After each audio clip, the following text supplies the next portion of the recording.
Hi, this is Dr. Ben Young, and you are listening to episode number 17 of the Perio Patient Podcast. And today I'd like to talk about 3 words, and they all start with self. The first one is selfish. The second one is self-centered. And the third one is self-aware. Now, when we're talking about taking care of ourselves, or how we relate to other people, or how we make decisions,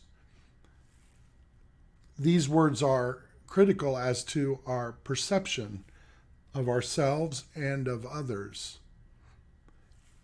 The selfish are self-consumed people. They're totally selfish. They have no capacity to see beyond themselves. That's the problem. So selfish is a word that's not a good one. It's turning a person into a fish, I guess. Selfish. Self-centered is a problem word because it's a mix. You should be centered in some regards and not in others. And so, as far as I am concerned, it's not a useful word. I would throw it out. I would replace it, depending on what you want to say. Because whatever you're trying to say about whether or not someone is selfish or self-centered, well, maybe they should be self-centered. We don't know. That's a mix. So toss it out. Finally, self-aware. Self-aware is being aware of yourself, and it's kind of like, do you ever stop and you think about what you're thinking about? In other words, you are able to project yourself away from you and see yourself from a third-party position almost. How you're feeling, what you're thinking. You have the ability to watch yourself. You're self-aware. It's a matter of moving away from yourself enough to look back on who you are and be aware of how you're feeling and what you're thinking, and have the opportunity actually to pause and have a conversation with yourself and to say, is that a good thing I'm feeling or thinking, or what about me? Now, I think being self-aware is a positive. If you're self-aware, you're able to work on yourself. And if you're able to work on yourself, you improve the behavior of yourself, which means that you're going to get better, which is a positive. So when you're thinking about taking care of yourself, it's not selfish.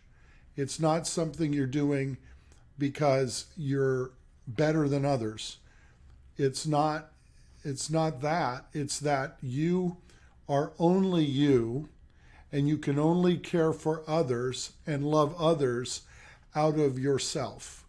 And if yourself, the person who you are, is diminished by disease, by depression, by frustrations, by anger, by resentment, by hurts, wounds, all of these things are affecting the person who you are. It blocks your ability to transmit what you most want to give other people, which is the best person you are for their benefit. So I cannot love others until I do something for myself and I treat myself as one of the people I love. So a lot of times, we're thinking that a proof that we love others is that we diminish ourselves, that we make ourselves nothing so that we help others. That's really not true. We need to be self-aware in order to help ourselves to love other people. We don't forget them. And in fact, we are to love others as we love ourselves was the commandment. Love others as you love yourself. And so you're not to not love yourself, otherwise you can't love others either. So, and finally, I would say our truest perspective of who we are is not what we think we are. It is what God says we are. It is the declarations of who we are that we have to live with. So I may not feel good. I may not like myself. I may have a lot of reasons to be regretful and have lots of problems. But I can't live in that. If I live in that, I can't love others. I am diminishing myself and those around me. If I really care about others, then I have to take care of myself.